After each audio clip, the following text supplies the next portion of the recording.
Hi, I'm Ken Kessler, and welcome to the Sounds of Christmas podcast. If you're new to this podcast, I want to start by saying thanks for joining us. If you're not new, welcome back. Either way, I'm glad you're here. Now, to avoid any confusion, I want to start off by saying there won't be any music played here. This is a place for conversation. I'll talk about Christmas music and some related topics, sometimes by myself and sometimes with guests. If you're looking for music, just go to soundsofchristmas.com and click on the tree or the player on the front page or on the Listen Now page. We play the best variety of Christmas music all year long. Well, except in October, when we play the best variety of Halloween music. I invited my friend JJ from Christmas Music News, which you'll find on Twitter at New Christmas Music. That's correct, isn't it? That's right. Yeah. To join me once again, and we're going to talk about some of this year's new releases. Hi, JJ. Thanks for coming on. Hey, how are you? Merry Christmas. Merry Christmas. Now, we talked in April about a bunch of upcoming releases, at least the ones that we had heard about, some rumors and some that we hoped would turn out to be actual releases. And unless I missed them, there are three, right off the top of my head, three big names that it seemed obvious that they were going to release new Christmas songs. And maybe I missed them, but I didn't see anything new from Sheryl Crow, Avril Lavigne, or Nancy Wilson. Did you? 0 for 3 on that. No, I think Sheryl Crow was involved in a movie, I believe, on CBS. Right. Maybe wrote music for that, but I don't believe she's the one to perform it. I could be wrong on that. Yeah, I don't know either, and they didn't say because it hadn't happened yet, but they released, they sent out a press release, CBS did, about upcoming Christmas content. And one was this movie that I think she was producing maybe, and she was writing songs for it. And it just seemed like she'll probably sing one of them. I mean, come on, it's Sheryl Crow. But I don't even know what movie. I'd have to go back looking through all my stuff, but I don't even remember what it was. Do you? The movie was When Christmas Was Young. It was the third of the 3 Sunday night CBS holiday movies, Hallmark style. And I do believe that Sheryl Crow was some sort of producer on it and wrote the title track. But from what I found, she was not performing it. So probably the lead female actress was performing the song that Crow wrote. So that might be as close as we get for new Sheryl Crow Christmas content. Okay.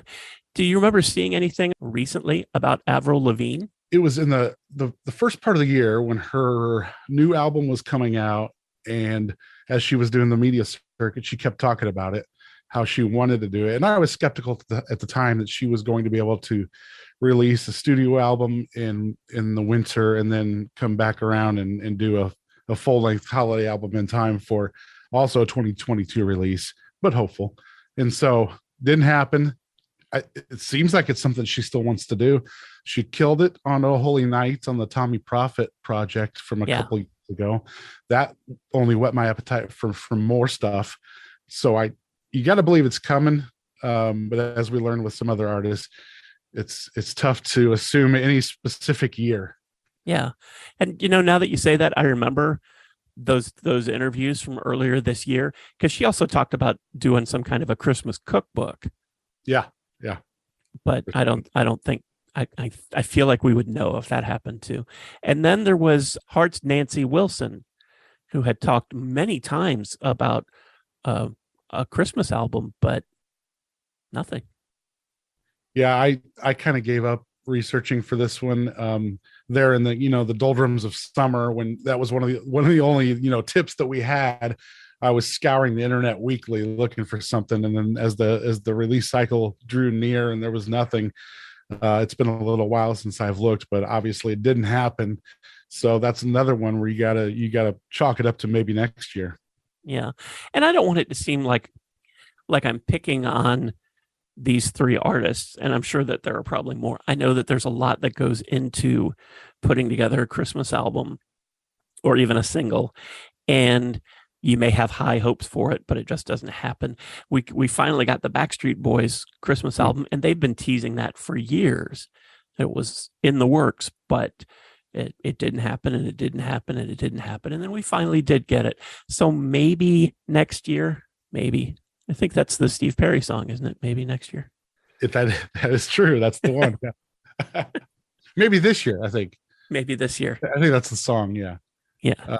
But speaking of Backstreet, it's it's kind of a shame because we got teased with it for so long. Then it was actually happening. Then the pandemic shut it down. Then it does happen, and then they get canceled, and their TV special doesn't even air, and they get pulled from the Kelly Clarkson show, and they get pulled from everything. And so it was all that build up. It comes out, and then they went away. Oh, that is too bad. But their version of Last Christmas is a hit. Yeah, it's true. Uh, They got that. we'll see if it has legs and we get it again next year. And I have to admit, when their album came out, and I don't remember how many songs, but for as long as they'd been teasing it, I thought it was going to be a huge project. And it seems like there are 10 tracks, 12 Yeah, I tracks. think so. Yeah. So I couldn't help but look at that and go, so next year we'll get the deluxe version. Right. Yeah. The cynic in me, if I see a short album length, I'm like, okay, they're setting it up. If it's something I'm actually going to buy, maybe I wait till next year. I've grown wise over the years. Yeah. And the whole deluxe package thing, it's a double-edged sword, I feel like, because on the one hand, if it's an artist that you really like and you're excited that there's more Christmas music, even if you bought the last one, but a lot of us are cynical when we see that album come out and there's 8 tracks on it or 10, and it just feels like, okay, Yeah. so next year, Yep. it'll have 11 or 12. And maybe, I feel like Dolly Parton is an exception to that because she's an exception to lots of things, because she did a deluxe version of hers and there was a bunch of new stuff. And then she did another deluxe and there was a bunch more. And then this year we got like a second CD of stuff on the album, previously unreleased songs. Yeah. Ultimate Deluxe. Yeah.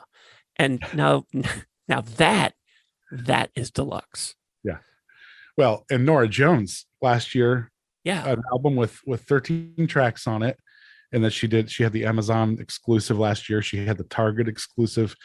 And then digitally, there were 3 extra tracks. And then this year, she packaged all that, plus another new song, plus some live stuff from the Empire State Building session. And the vinyl is a full second vinyl with 11 tracks on it. So that's how you do it. Yeah. If you're going to release new music and you've just had a Christmas album and it wasn't really big, it doesn't have to be deluxe. You could just put the singles out there. Yeah. Great friend of the Sounds of Christmas station, Michael Sinatra, released a Christmas album last year. It only had 7 songs. He wanted it to be an EP, but wherever the line's drawn, he had like one too many songs on it. So they consider it an album. But his plan was to flesh it out with twice as many songs for this year. And for a variety of reasons, that didn't happen. But he still went ahead and put out a single just because he'd been talking about new Christmas music. So here's a single, and we'll have the rest of it for you next year. And I feel like, that's classy. That's a great way to go if you're gonna do that, rather than just hanging on to everything and waiting another year or 2 more years. I agree with that. The lines are so blurred now between physical releases and digital, and what's actually out, what's actually been officially released, what are actual release dates. That's getting more of a gray area all the time as well. Actual release dates, that's wow. Try chasing them down. But yeah, it is. And this certainly doesn't go for everybody, but for a lot of artists, there's the digital release, and there's the CD release, and there's the vinyl release, and they're all over the place. Yeah. And then Kelly Clarkson had her cassette release this year. Yeah. Okay. That's a thing, but that's a thing for really for the fans. Yeah, it's fun. Yeah. But yeah, you're right. The release dates are all over the place. So I want to get into the meat of the new stuff this year. And this is the point where I will probably pull back some, just because it gets really tricky for me, because I have a lot of artists that advertise on the Sounds of Christmas. Okay. And so they're paying for commercials to air. I don't run a lot of commercials, but I do run some. And when I start talking about my favorite new songs for the year, it's like either I can mention them and it sounds like, oh, they're paying to be on Ken's list, or I can exclude them. And then it's not fair if they put out something really great, but I don't want to mention them because they paid. So I'm not going to, I'm going to try not to mention anybody and, Okay. and let you sort of handle it. Do you happen to have any idea now that most of the new releases are out? There will still be a couple stragglers probably this week, but do you have any idea about how many new releases you tracked? Even a ballpark? It's around 120, I think. Yeah. And kind of the criteria for me is it has to at least be an EP. So it has to at least be 3 songs. Has to, if it's a deluxe or some sort of re-release, it has to have something never released before. So like Neil Diamond's, although it was a new collection, we had heard it all before. So I didn't add him to the list. And then there's so many out there. So I try to find a line drawn somewhere. So I do check numbers. I check Spotify monthly listens. I check, social media followers to kind of form some sort of arbitrary cutoff as to, do I consider this a major release or do I not? And it's basically just comes down to a judgment call. If they've got a couple thousand people on Twitter or Instagram and people seem to care about their music, then to me, that's a major release. But there are a lot that get left on the cutting floor that like, people DM me or whatever. At some point, I've only got so much room on my chart. And I'm not trying to exclude anybody. I'm just trying to be practical. So around 120, I need to tally them up. There's still a few stragglers coming in though. So yeah, that's ballpark. And I want to mention that you do this. This is not your job. Nobody is paying you to do this. This is kind of somewhere between fun and hobby and obsession, right? Yeah, you said it. That's somewhere there's a fine line between those three, and I don't know where it is, but yeah. Mostly fun though. It's a lot of fun, unless I can't find a release date. Any idea, even ballpark, on how many artists or their management or label people contacted you about stuff that for one reason or another didn't make your list? Maybe a dozen, not a ton. Okay. The site's still new, and I'm still only on Twitter, and Twitter almost went bye-bye. Yeah. So I was kind of wondering what was going to happen there, but luckily we're still here. But yeah, I right now, not being on Facebook, not being on Instagram, and this is my fourth Christmas release cycle. So I'm still a noob. I'll admit it. I probably get in the neighborhood of 1,000 songs sent to me every year. Wow.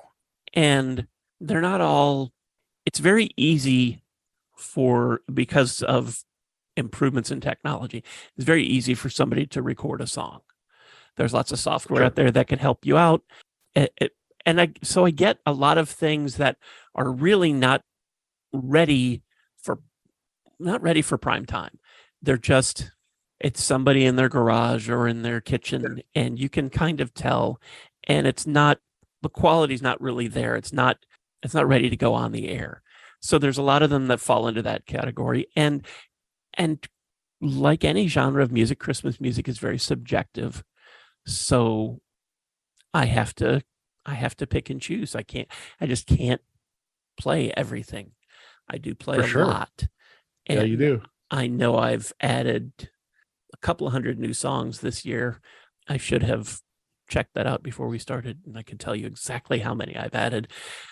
But I really couldn't, because I've got a whole bunch more that are in various states of being added into the library that I just can't, because there's just so many.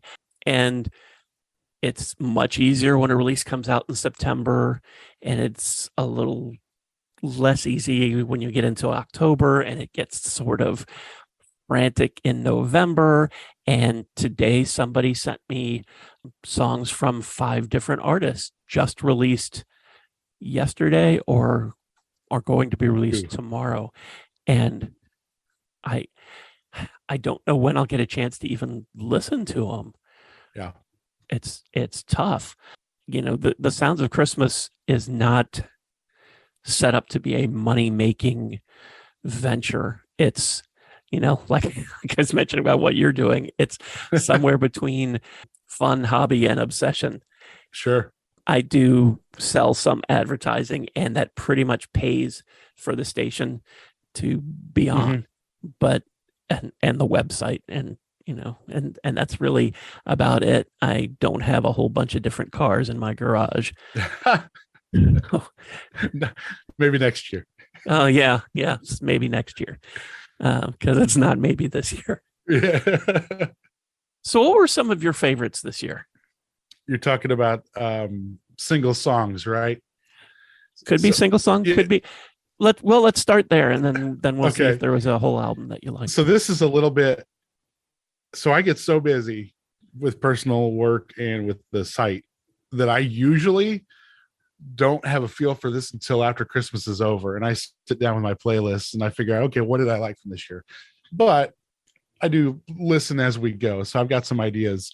So when you first messaged me, the song that jumped out to me was the Christmas song from J.J. Heller. So J.J. Heller had done some Christmas music before, did a nice 14-track full-length album this year. She's got the perfect Christmas voice. So for her version of the Christmas song, which is the Chestnuts Roasting song, she elected to do basically an exact replica of the instrumentation from Nat King Cole. So the opening strings, the same tempo, the same feel. She did add like this really ethereal choir, which really is a great touch. But she did the song, and she did it justice. And with her voice, it's the thing that so far, it's the thing that I'll take out of this year's Christmas release cycle, is how J.J. Heller gave the treatment to the Christmas song. I do admit I liked her album very much. I've added some songs from it, including the Christmas song. I don't remember any originals on that. Do you? I don't think. Boy, if there are, it's only a couple. Yeah. Yeah. I don't remember. I remember I liked Holly Jolly Christmas. I like Christmas Time Is Here. I liked Sleigh Ride. And so you may have already heard all of those on the Sounds of Christmas, but as I look, there's one cut called I Have Enough, and I believe that was original. Okay. Sorry to interrupt. Go ahead. So yeah, that's top of the heap. And then she did a version of Snow from White Christmas, which I like as well. But one that really makes my list is the Joss Stone version of Snow. And anytime I hear or I see that title on a track list, I'm secretly hoping it is the cover from White Christmas and not some newfangled Snow that somebody tried to write. And when I clicked on the Joss Stone version, it was indeed that song, which I think is not enough people do that. People are starting to do it a little bit more now. Both J.J. Heller and Joss Stone did it for this year, but Joss Stone's her she does that song justice and more. And her album Merry Christmas Love is, if I were to have to form a top 5 as we speak right now, I would probably put her album at number 2 for the 2022 release cycle. It's some really good stuff. Did you happen to hear the cover of Snow that Debbie Boone did this year? No. Missed it. She did one with John Driscoll Hopkins and Yacht Rock Review. And this was really? This was a charity thing. I mean, I know Debbie Boone did a Christmas album. Oh God, it's probably been 30 years now. And the really cool thing about that, I thought, was that she did a song with Rosemary Clooney, which was really neat. And because Rosemary Clooney sang Snow in White Christmas. But this was for ALS research. Interesting. Okay. Is that widely available? Yeah, I think so. I know it's on YouTube, and it's probably, there was a story about it in Rolling Stone, so it's probably available everywhere, but it is a single, and I don't know much about John Driscoll Hopkins and the Yacht Rock Review. So but because and that's a mouthful, and because all of that comes first before it's and Debbie Boone. Oh, that may be why it's not getting a whole lot of Yeah. press. And that's just a guess. If you're a huge fan of John Driscoll Hopkins and Yacht Rock Review, I apologize. I'm just not familiar with them. I've heard the name. Heard the name. That's as far as I'll go. Yeah. But it's very nice to hear her singing a Christmas Yeah.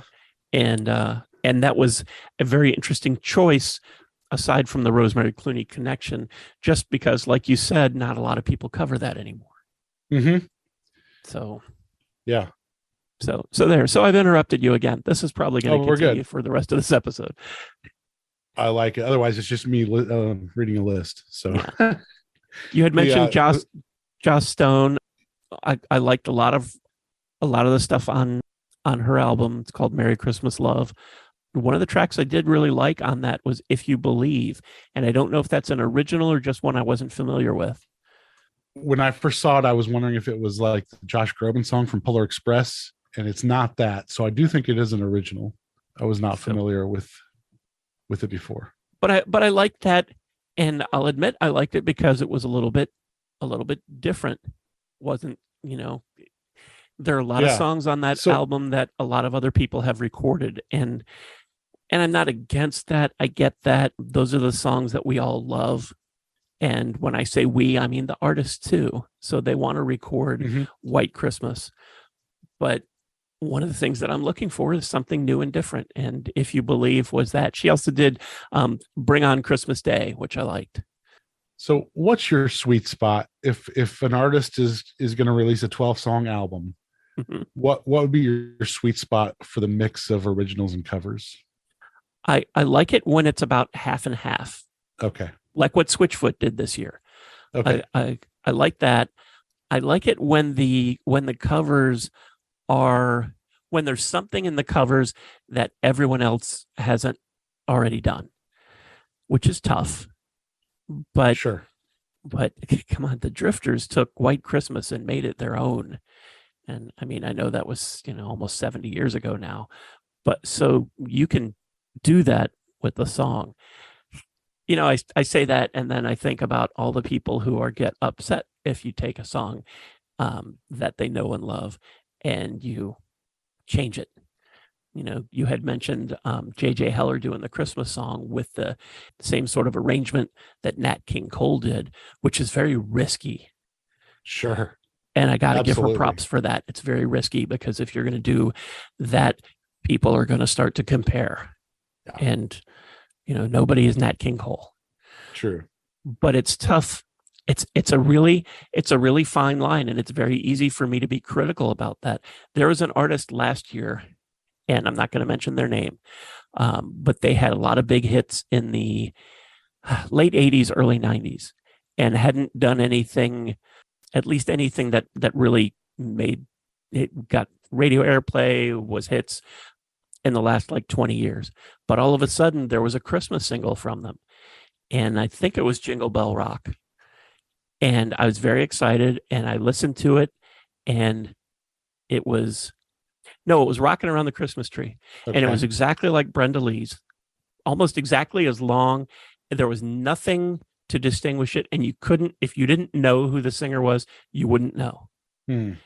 And when somebody does that, it feels like somebody in their management or at their label said, make a Christmas album. And okay, fine. And here it is. Here's the song I knew. And here it is. Now leave me alone. And it feels like that. So if they're going to put covers on their Christmas album, I like it that they either make it their own or at least sound like themselves. Don't try to be Nat King Cole, because you're not. And you're not going to fool anybody. And what's going to happen is people are going to be very super critical of that and go, wow, they're trying to be Nat King Cole, and it's just obvious how much they are not. So that's that, for a dream release, I'd like 6 tracks that are covers, and that you make them your own, whether it's you do new arrangements or you just sing in your style, in your voice. And then I'd like it if you were singing it and it felt like you cared. Sure.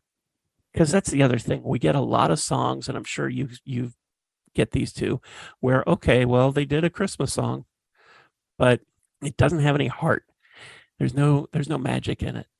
And I'll get some, and I've been lucky to talk to some artists who did some pretty cool stuff this year. And what I told them was, I listened to your Christmas music and I believe you. Yeah. And that makes all the difference, whether you're singing Blue Christmas for the 1,000th time or whether you're singing something original. If you put heart into it, if you have that Christmas feeling in it, and that's terrific. I love that. So that's good. That's what I want. Yeah. And I know that sets the bar kind of high, but I listen to a lot of Christmas songs, and you want something that, I want to say, separates you from the pack, but that can be trouble too. But you want something that bring joy, that feel like Christmas. Right. And that's the kind of stuff that people will play year after year after year. So there's about $1 worth of my 2 cents. Love the perspective for sure. I have shied away if I see a release and there's a ton of originals. I'm just not drawn to it.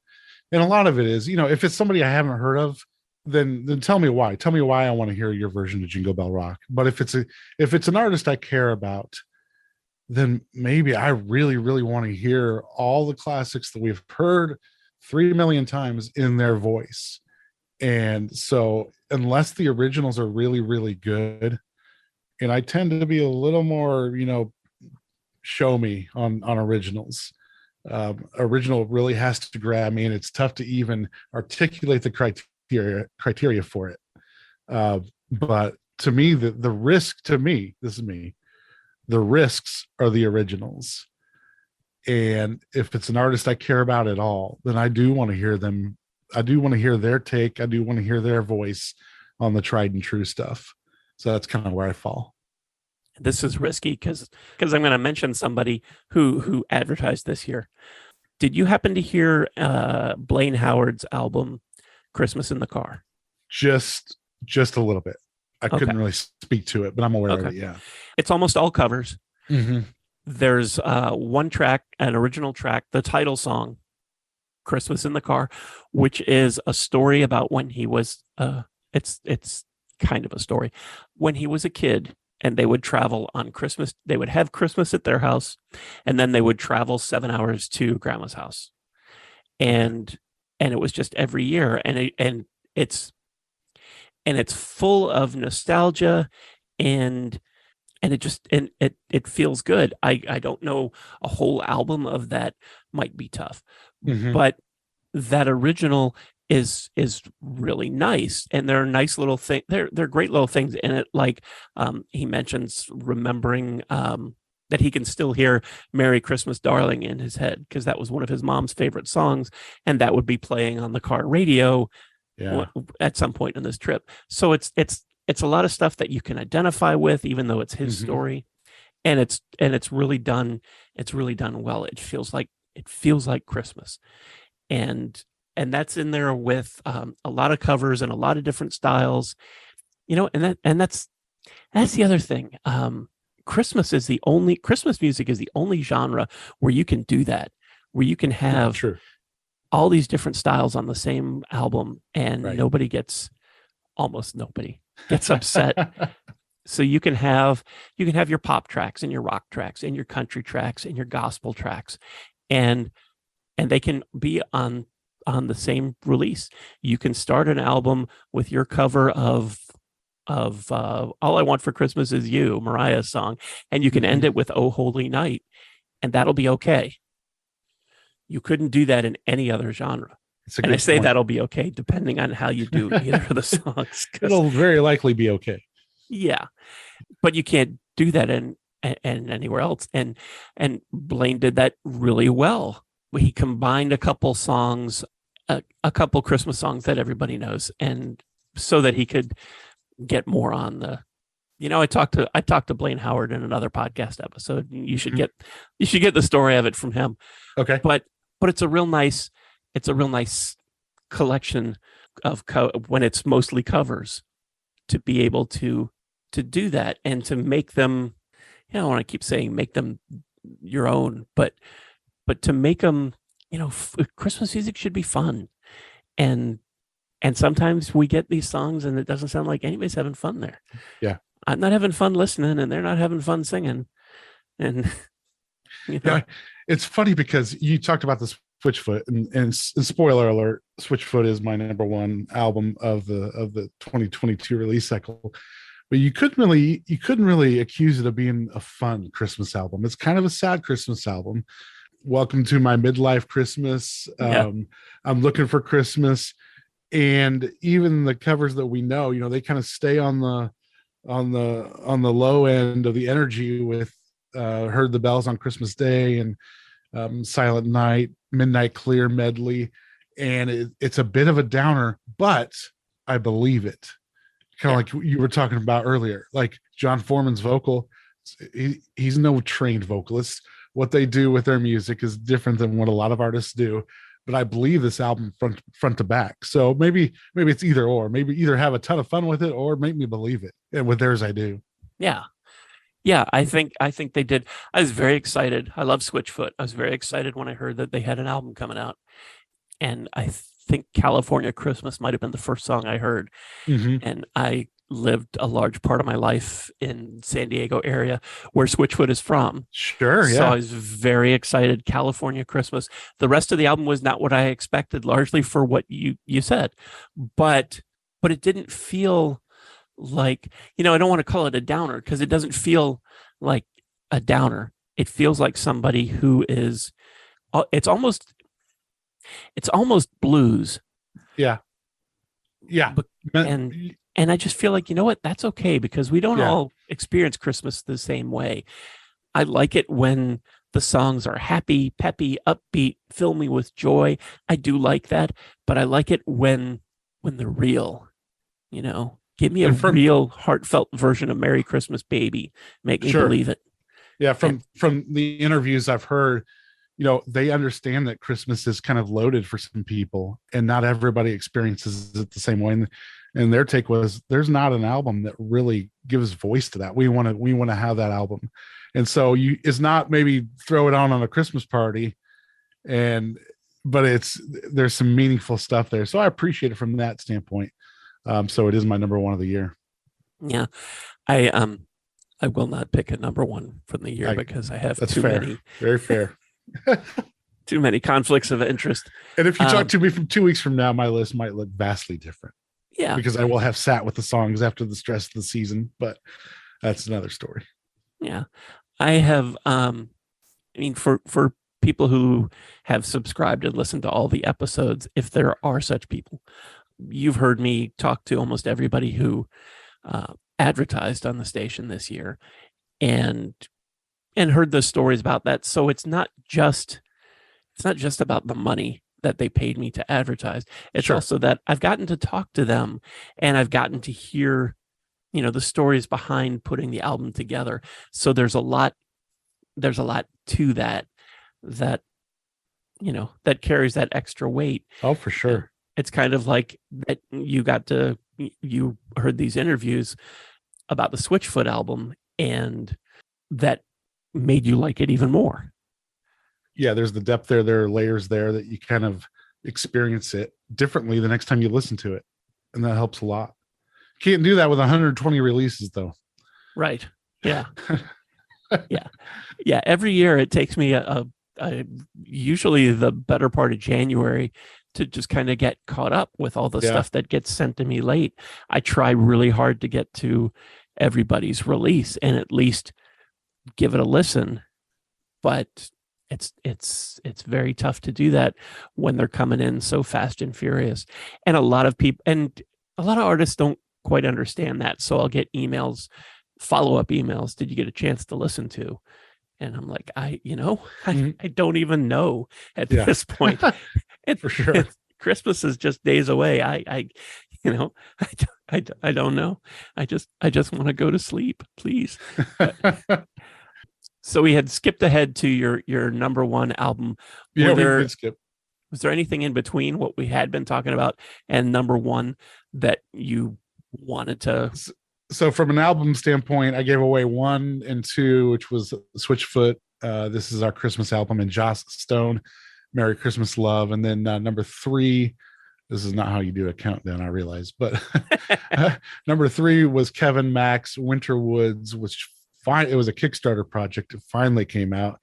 And I don't know if he's an acquired taste. It's kind of this brooding, haunting, old Christmas stuff with none of the holly jolly classics at all. It's all like in the bleak midwinter, good King Wenceslas kind of stuff, the old timey stuff.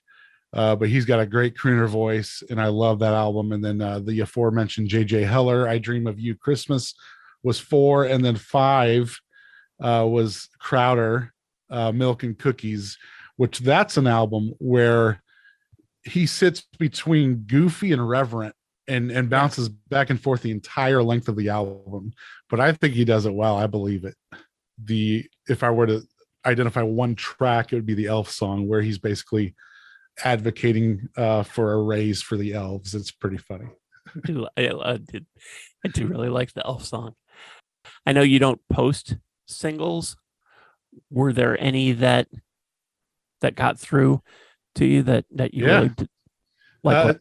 Jeff Goldblum. I don't know if you heard his version of the Christmas Waltz. It's basically Jeff Goldblum at his Jeff Goldblumiest. But I mean, he's a legit pianist and pretty good vocalist. And I had a ton of fun with that. I do hope that that they do. It's Jeff Goldblum and the Mildred Snitzer Orchestra. Does that sound right? Right. And that's not a joke. That's the real thing. Right. And they are real musicians. And so they gave us that single. I had mentioned Kane Brown on your podcast before. He did the Amazon original single, Blue Christmas, which is kind of this swaggy, like halftime drum beat thing, which I really appreciate. Not everybody loves Kane Brown. Pentatonics did that single with Andrea Bocelli. Do you hear what I hear? Yeah. Their full-length album this year was interesting for me because it was all, duets with other artists, or collabs with other artists, I should say, and more instruments than they've ever used before. So keeping things interesting, and I appreciate that. If you're going to release something new for Christmas 11 years in a row, we got to the point now where they're incorporating other artists and instruments. So, hats off to that. But let's see, the Offspring did the Bells Will Be Ringing, Please Come Home for Christmas. You talked about growing up in California. So the Switchfoot California Christmas was heavy on my radar. I ran across this single from an artist named Judy Blank from the Netherlands, who I don't know anything about her, but saw her version of her take on a single called California Christmas, not related to the Switchfoot single. And I just happened to click on it, which I don't usually do because I'm too busy for that kind of stuff. And it grabbed me immediately. It's got this old timey, kind of maybe almost the 50s lean, and great chorus. And I found myself incorporating that regularly thus far this season. Judy Blank, California Christmas, didn't see it coming. Yeah, somebody had sent me that, and I can't remember. I don't think it was Judy, but somebody sent me that, and I thought, yeah, I know zero about Judy Blank, but I like this song. Yeah, I looked it up today. It is just a single, unfortunately, but maybe a sign of things to come. Yeah. Biggest surprises. Biggest surprise is that Harry Connick would have released a 4th full-length Christmas album and only done it on Apple Music, which I don't know. Do most people have that? I didn't. I did the free trial so I could hear it, but I'm sure we're going to be getting a physical release and all that. But that's a major release, and Alicia Keys did it too. Alicia Keys, you can't stream that on Spotify to this day. Maybe it's coming. I don't know. But that's 2 enormous artists who would have dominated this year's release cycle. Their albums are too hard to find. I find that surprising. It was, especially the Harry Connick release, for a couple reasons. One, I remember, it was probably about 15 years ago, he was doing an interview and somebody asked him about more Christmas music, and I think he only had 2 releases at this point, and he was not quite annoyed by the question, but his answer was that he had done that and he was done with that. And Really? yeah. And I get it when there are people constantly asking you questions, and maybe you just finished the process of doing this album and you're so done. So I get that. I mean, there are so many interviews with rock stars who say that they're done touring, they're never going to tour again. Yeah. And then they take a break and they heal and they get some R&R, and then they go back out on the road again because they love Sure. performing. Yeah. And I feel like that's probably what happened. But because he's Harry Connick Jr., it got, blown way out of proportion. But then we did, Harry for the Holidays and the Happy Elf and this new one, which was a complete surprise to me that he had the album coming out, and then it was a surprise that it was only on Apple Music. I feel like it'll be everywhere next year. I'm sure it will be. And it could I'm be a sure it will deluxe, be. Yeah. and it could be one of those deluxe versions.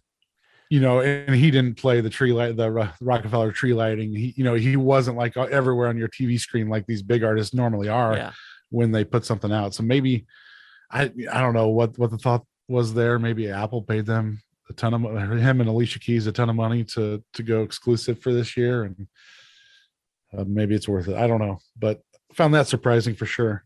Yeah. Some singles that surprised me. Bryan Adams, Let's Get Christmas Going. Mm-hmm. Had no idea that was coming. Right. Didn't know. And then all of a sudden it was out, and I'm a fan. I love a lot of the Christmas stuff he's done before. He did an EP. Yeah. Last year, the year before. It's been a couple of years ago. Yeah. Yeah. Mm-hmm. So I was very surprised, pleasantly so, to get another Christmas song from him. But that one, that was one that was just sort of out of the blue. One that was kind of a surprise, and I have to get on a soapbox about it too. Okay. Chris Ruggiero. Yeah. Released a Christmas album, and one of the things he did was a duet on Grown Up Christmas List with Darlene Love. How did he get her? Well, that's one thing. How did he get her? I don't know. I don't know much about him. I don't know if he's, across the hall neighbors with her, or I don't know what his background is. So I don't know how they connected, or if somebody said, you guys should do something. My beef with this is that this got promoted as Darlene Love's first Christmas song in 30 years. And it's not. Yeah. She had, going backwards, she had a Christmas single called, I think it was Spirit of the Season, a couple years ago that she did in the Netflix movie Christmas Chronicles 2, but it was released as a single. Mm-hmm. She had a whole Christmas album 10, 12 years ago called It's Christmas, of course, an entire album. And a few years before that, she did a skit, one of those little fake commercial movie things on Saturday Night Live called Christmas Time for the Jews, that they made a little claymation video, and that was also a single that's out there. So all this stuff came out, but somehow got overlooked. I don't know how. And then so that's really how this got on. So this song got on my radar because I was annoyed. There you go. Well, did you like it? I did like it very much. Yeah. Chris is good. I didn't know much about him either. I didn't know much about him myself, and I listened to this, and he did It's Christmas Once Again. Ronnie Spector did that a few years ago. The original artist just went out of my head on that, but it's not one that gets covered a lot. So I really liked that. Christmas Baby, Please Come Home. He did a great job on that one too, and several others. So I probably wouldn't have found his album had it not been for this ridiculous story that Darlene Love somehow came out of mothballs. Well, there you go. 30 years. So that was a surprise. Yeah, for sure. The funk band Confunction had a Christmas album this year. And if you're thinking, I know that name from some somewhere back through the mists of time. Yes, that's who they are. Same ones, same guys. And and this has a couple originals on it. It has a lot of covers, but it is in their style. And if you remember liking them, or you like that sort of, it's not really disco, but it is funk. If you like that, you should check it out because it's fun. But that was a surprise. Yeah, I've seen it, but I haven't listened to it yet. So I'll make sure to highlight that here. This was a surprise. Just I didn't know that Donny Hathaway had a daughter, Lala Hathaway, but she recorded a version of This Christmas with the original tapes from him. So it's kind of like a duet. Right. And I feel like, while I know that it was a thing for a while for people to record songs with dead people, I feel like there's a relationship there. This is okay. This is Natalie Cole doing a song with Nat King Cole. Yeah. Although both of them are gone now. But I just felt like this is okay, and it's better than okay. It's good, and but it didn't get. I don't know why it didn't get the press, because I think it's a very unique, a unique kind of thing, and maybe it just didn't get the press where I was looking. I didn't see too much about it. The Jeff Goldblum single was a surprise. And that was a very pleasant surprise. And I know you had mentioned that. Did you happen to see the little Colbert? Yes, Stephen Colbert. Yeah. For anybody who didn't see that, go to YouTube and search that. On a recent episode of Stephen Colbert's show, they did a spoof commercial for a very Jeff Goldblum Christmas, as if he was releasing an album, and Jeff Goldblum plays along with it. It's very funny the way he keeps stopping. Oh, it's perfect. To tell you something about the song or a memory or something like that, and it's really, too perfect. Yeah, and it reminded me that the song had come out, because this is the single, "The Christmas Waltz." It's a real thing. It is, and it's a real thing, not done for laughs. It's serious. Right. Exactly. I'll add this to the surprises. It was a full-length album. I didn't see a Christmas album from Macy Gray on my 2022 bingo card. That came out of nowhere. Yeah. And that one was one that I don't remember any promotion or anything from it. It was like, this is out today. She tweeted, well, it's funny because her original tweet had a release date of like December 23rd or something like that. And she meant November, and it was corrected very quickly. But, I got to go with what I know. So I put it down. Then I got messages. Why are they doing it? So, I don't know. I only know what I know. But another surprise was Johnny Mathis's Christmas EP. Oh, big time. Yeah. Out of nowhere. Yeah. I think the 3 songs, right? Do you remember? 4, I believe. Yeah. 4. 4. Yeah. And these are songs he's done before. I mean, he's done tons of Christmas music before, so it would be a challenge really for him to release something that a cover that he hasn't already covered. But these are all new recordings, which is really kind of cool, because it's Johnny Mathis. 92 or 89, or he's up there, right? Yeah. I mean, I should probably just look that up. He's 87. Yeah. 87, so sounded pretty good, I would say. Yeah, I thought he sounded terrific. And he's still out there touring. If he comes in your area and you can see him, you really should, because wow, a legend. Absolutely a legend. And you will be glad that you got to see him. But yeah, this was just one of those things that I was like, really?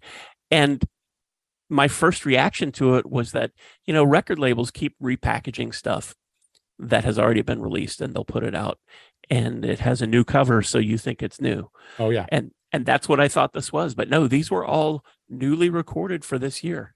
I was super skeptical as well, and I was so glad to see that it was new. Yeah. Okay. Well, this was a surprise too. Kevin Bacon and the old 97s. Oh yeah. The song is Here It Is Christmas Time. This was part of the Guardians of the Galaxy holiday special on Disney Plus, and they released a soundtrack. But I was curious what the soundtrack was going to be, and based on the other Guardians of the Galaxy movies, I just figured this was going to be 70s, 80s Christmas songs. Mm-hmm. So when here's Kevin Bacon and the old 97s, I thought, okay, that's it. I didn't have that on my bingo card. That was for sure. Lee Nash, Joy to the World. Yeah. Lee Nash, former singer for Sixpence. I don't know if they're just on hiatus, or I don't want to say. It's funny because did you see anything about the Phil Madeira Mercyland Christmas? It was a Kickstarter project with various artists. Yeah. Phil Madeira was in Emmylou Harris band, and he headed up a various artists project, which has been sent to the Kickstarter folks, but is now slated for 2023 release. And Sixpence None the Richer is one of the listed artists. So cool. I don't know if that's it's a great song. No spoilers, but I don't know if it's one of those cases where he just brought Lee Nash in and threw the Sixpence name on it, or if Matt from Sixpence as well came in and played on it. I'll be curious to find out. But Lee Nash has slowly but surely kind of gotten into the Christmas music game, and is putting out at least a single every year, it seems. This year I got her single, Joy to the World, I believe, and this new Mercyland Christmas single. So I kind of starting to build quite a collection. That's one of my favorite female voices in all the land, Lee Nash. Yeah. I was lucky enough, I got to talk to her when her EP came out, and it's probably been at least 10 years. Yeah, it has been. Could be longer. Yeah. But yeah, she's done enough singles on her own to really get ready to collect them, maybe add one or two more and have a Lee Nash Christmas album. Lee, if you're listening, I would love this to happen. I'm not expecting any sort of cut or anything, but that'd be okay too. Sixpence None the Richer did a Christmas album not that long ago. And but yeah, so she's certainly no stranger to Christmas music, and she's been giving us a single almost every year for the last like 5 or 6 years, I think.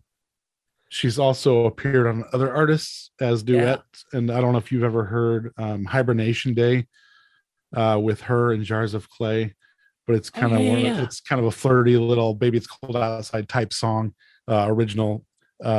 It's been 15 years now that it's been out, but I love her voice. So I'll seek out any, especially Christmas stuff that she's on. And that was a duet with her and the Jars guys. Another single that was a surprise, Lizzo, Someday at Christmas. Oh yeah. Also performed on SNL on the Christmas episode. And this was exclusive to Amazon. I'm guessing next year it will be everywhere. Right. So I know lots of artists have done that exclusive. We talked about Harry Connick Jr. and Alicia Keys with Apple, and Lizzo did this with Amazon. There have been artists that have done stuff just on Spotify, but usually a year or so later, they're out everywhere. Right. So we can hope it must just be a 1 year exclusive, like with Nora. Nora had the Christmas Waltz that was exclusive, and then she put it on the deluxe album. So come to expect that. But I do look forward to that day when Amazon releases their new Amazon originals. Just a wide variety of artists usually, and kind of there's bound to be something cool in there. How about the $1 Million Quartet Christmas? That was one of the early ones that we had on the list, and honestly, I have not checked it out yet. It was I think it was an October release. It feels like ages ago, but it was this year. For those who don't know, Elvis, Johnny Cash, Roy Orbison, and Jerry Lee Lewis all were at Sun Records one particular day. It was actually Christmas time. I don't remember who the first two were that were there. I know Elvis showed up, and for some other reason, and they just jammed and had some fun. and there were pictures taken, and there was a recording made, and they were referred to as the $1 Million Quartet. This recently went to Broadway, and then they did a Christmas version, which is what this cast recording is that came out this year. And I was expecting this to be awful. I was just, I love those guys so much. Right. And I just thought, you know what? This is going to be some awful parody of Elvis. And I'm just going to, and you know what? This is terrific. It's so much fun. All of these songs are done in the style of the artist that I mentioned, who, as far as I know, didn't really record. I mean, Blue Christmas, certainly Elvis did, but most of these, I don't think that they recorded them. Elvis recorded a lot of Christmas songs, so he may have done a bunch of these on his own. But they're all done in the style of these artists, and it's really done well. And it was a nice surprise, because I just felt like, it came out in October, so it was early enough where I felt like, well, I got to give this one a listen, and then I can throw it away and move on, because I was sure it was going to be bad, and it was really so much fun. So that was a nice surprise. I was fairly sure it wasn't going to be great either. So I mean, you've hit me to a couple of things I need to go back and revisit when I get some time here. I'm looking forward to that. Okay, this was a surprise. We were talking about Disney Plus earlier. Disney Junior Music has all these singles for Marvel's Spidey and His Amazing Friends. And Patrick Stump did Merry Spidey Christmas. Okay, this one missed me. And it's it's really cute. And I didn't know that, and I when I saw that this was, I thought, okay, this is wrong. This is some other Patrick Stump, because Patrick Stump is in Fall Out Boy. He's not a children's artist. Yeah, and so I thought, okay, this is somebody else, and it's probably dumb, because it sounds like it would probably be dumb. And it's really cute. It's really cute and sweet. And he has done a bunch of these songs. This is the only Christmas one that I know of, but he's done a bunch of songs for Spidey and His Amazing Friends. Okay. And if you have little kids who are watching Disney Plus and watch this show, you already know. You just may not know that that's the guy from Fall Out Boy. Okay. But that was a nice surprise. Yeah, I was not aware of that. The Piano Guys released a couple singles. Right. And it's been a while since they put out a new album, but I didn't see that coming. I mean, Straight No Chaser put out a new single this year, and that's not a surprise. Right. They've done a lot of Christmas music, and I'm not saying that to be good or bad. I don't want people who love Straight No Chaser to be yelling at me.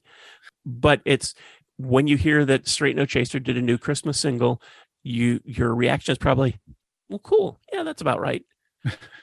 But the Piano Guys had sort of, at least completely off my radar. And then here's Do You Hear What I Hear? And then they recorded a version of Mistletoe, the Justin Bieber song. Oh, really? Don't think I've heard a cover of that before. And that was really the surprise. Sure. And so if you like either of those artists, you should go check that out. And I feel like I said I wasn't going to do this, and here I am going through all these. You're not saying yay or nay. You're just stating things that exist. One of the biggest surprises, and this will be my last surprise, one of the biggest surprises to me was the Spirited soundtrack for the Will Ferrell and Ryan Reynolds movie.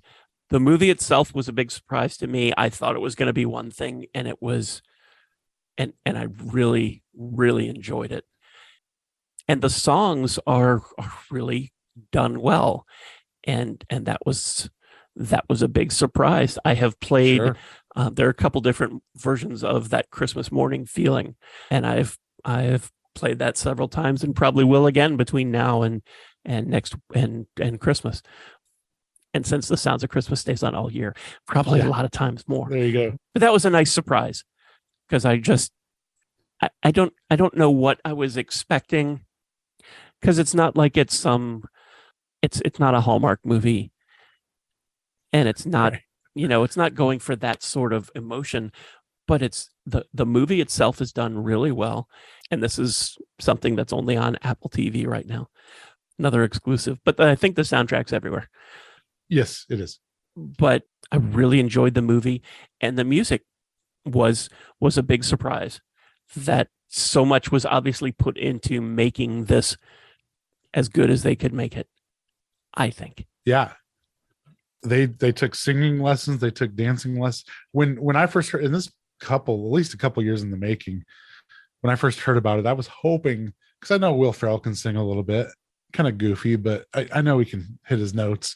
So I was hoping we'd get some sort of music out of it. So I was really glad we did. Yeah, and the whole idea of the movie, I was very concerned because he's taken some things that like Land of the Lost, which was a somewhat beloved Sid and Marty Krofft 1970s kids Saturday morning kids thing, and made it adult, put in, and he would probably be one of the first to tell you, quite a bit of lowbrow kind of humor. Yeah. And I was worried that this was going to be in that vein, and it's not at all. I mean, this isn't a movie review show, but sure. I think if I don't want to spoil it for anybody, but it has strong connections to A Christmas Carol. Well, you can tell that in the people know that ads. Yeah. But it's done really well, and the music is not something that is just thrown in. It's integral to the story. Yeah. And the music is good. And that was my last surprise. So I am going to see it in the theater this week. So I'm glad you didn't spoil it. But that was my hopes are high. I wanted to see it in the theaters, and I don't know if it's playing around here anymore, because I know it opened in early November, and then like a week later it was on Apple TV, so I could watch it without the crowd in my living room. Yeah, I've had to restrain myself from doing so because I do want to go to the theater. So I think that's kind of everything, and then some. Any tidbits, anything that you know of or are hoping for next year? Well, the Mercyland Christmas has been bumped next year. There are a couple really, really like scant rumors that I wouldn't even flesh out yet, but I always hope to have some that don't actually make it out, so I have at least a working list for the following year. And there's a little bit on there thus far, but nothing. There was supposed to be a Phil Vassar EP. He did the 2 singles with Dina Carter. Yeah. For some country stuff. The 2 singles are out. It was supposed to end up on a Phil Vassar CD, EP, I should say. And I don't know if that was going to be a holiday or if that's some sort of collection. So that's still not out. And I don't know what the plans are for that. So could be something we get next year. I don't know. I know that there are a couple that we talked about last April that are in the sort of rumor mill and have just sort of, sure. I hope they haven't gone there to die, but Cher had been reportedly working with David Foster 2-3 years ago on a Christmas album, and she has teased Christmas stuff a couple times. Oh yeah. So I hope that comes to be. Meatloaf had reportedly recorded a Christmas album. There's tons of press about it, but this was like 2013. Hot Holidays, something like that, was going to be the name of the album. There were all these guests that had been mentioned on it. I feel like Reba McEntire was one of them, but it just went away, and it didn't just go away because he died. It went away years ago. All of a sudden, There was no talking about it. So I don't know what happened there. I feel like it's on the shelf somewhere, and I hope that they put it out. And Pat Benatar had done an interview with Billboard about 10 years ago and said she was working on a Christmas album, and she mentioned a couple other things. We did get a single from her 3, 4, 5 years ago, but nothing else. I'd love to have a Pat Benatar Christmas album. But those are the rumors that I know of. I don't even know if you can call them rumors anymore. We'll put Nancy Wilson back in the rumor pile for next year, I guess. Yeah. Avril Lavigne too. Avril Lavigne. and even though Sheryl Crow didn't sing the song for this recent CBS movie, I gotta think that there's a demo somewhere of her doing it. Sure. And maybe we'll get that, or maybe she'll flesh it out and release that on her own. It's been a while since her Christmas album came out, so it'd be okay. It has, yeah. It'd be okay if we get another one. It'd be time for sure. But I think that's about it. Thanks for running down this whole list of stuff. I hope there are other people who care as much as we do about it. Probably very few, but probably some. Yeah. What's the best way for people to find you? I guess it's the only way. It's on Twitter. As of right now, we're on Twitter only. It's Christmas Music News, and the handle is @NewXmasMusic. And we keep a tracker there of what we call the major release cycles and the release dates for this year's cycle. And we'll do it all over again next year, I'm sure. And right now, it's a lot about who's going to be on TV tonight, or who's playing this, or who's playing that, or anything music related. We still try to grab, because it's not a ton of release news anymore this time of year, but plenty of people still doing stuff. So we try to keep the tweets going, hopefully year round, but definitely at least until the holiday.